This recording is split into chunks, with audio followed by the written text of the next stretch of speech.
ప్రజోద్యమానికి విశ్వాసపాత్రులైన శంకరన్న మనందరినీ వీడేయారు.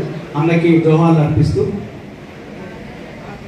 ఈ దేశంలో ప్రజల తరపున ఆలోచించేటువంటి వ్యక్తులు శక్తులు రోజు రోజుకి నిర్వీర్యమైపోతున్నారు, ఖాళీ చేస్తున్నారు, అమరత్వం చెందుతున్నారు, జీవితాన్ని కోల్పోతున్న స్థితి ఒక పక్క ఉంది. ప్రజలు గెలవాలి, శ్రామిక వర్గం గెలవాలి, ప్రజాస్వామిక ఆకాంక్షలు నిలవాలి, లౌకికవాదం నిలబడాలని కోరుకునే వాళ్ళందరం రకరకాల కారణాలతో వేరువేరుగా ఉంటున్నాం.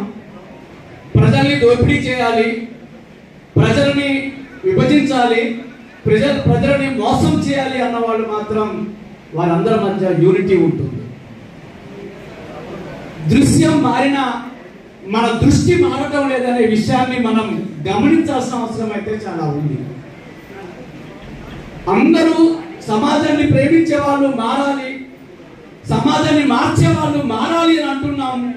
మార్పుకి ముందుండే వాళ్ళం కూడా మనమే అంటున్నాం. కానీ సంవత్సరాలు దశాబ్దాలు కలిసిన ఏ మార్పుని సాధించకుండా అసమానమైన త్యాగాలు చేసి ప్రజలకు అండగా ఉండటంలో, ప్రజల్ని నిలబెట్టడంలో మనంతా విఫలమవుతున్నాం. ఈ స్థితి ఎందుకుంది ఆలోచించాల్సిన మేధావి సమాజంలో చాలా మంది ఉన్నారు.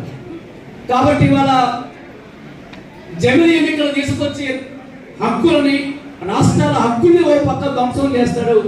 అది చర్చ జరగకుండా అంబేద్కర్ని కామెంట్ చేసి మనందరికీ ఎజెండా ఇస్తాడు. మన ఎజెండాను మనం మర్చిపోయి మనకు వస్తున్న ఎజెండాని, ప్రజల ఎజెండాని, ఆ దారిలో ప్రజల్ని ఐక్యం చేసేది మర్చిపోయి పాలక వర్గాలు ఇస్తున్నటువంటి చిన్న చిన్న ఎజెండాలో పడి రకరకాల భేదాభిప్రాయాలు, రకరకాల అంశాలు, రకరకాల ఆలోచనలలో రకరకాల అంశాలు పెట్టుకొని మనం పనులు చేస్తున్నాం.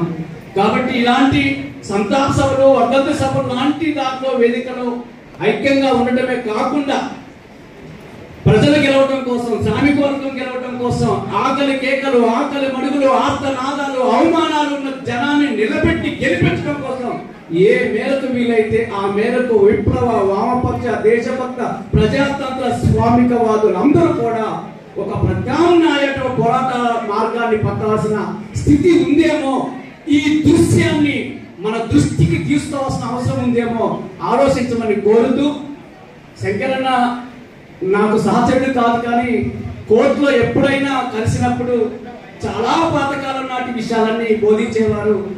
అన్న ఎప్పుడు కోర్టుకి వెళ్ళినా, కోర్టు కేసులకే వెళ్ళి హాజరైనప్పుడు ప్రేమగా మాట్లాడి మాకు ఛాయ్ పోయించి అనుభవాలు చెప్పి నవ్విస్తూ ఉండేవాడు. అట్లాంటి మంచి మనిషి ఈరోజు లేకపోవటం బాధతో ఆయనకి జోహార్లు అర్పిస్తూ మరొకసారి అవకాశం కల్పించింది అందరికి సిపిఎంఎల్ మాస్ తరపున థ్యాంక్స్ చెప్తూ ముగిస్తుంది.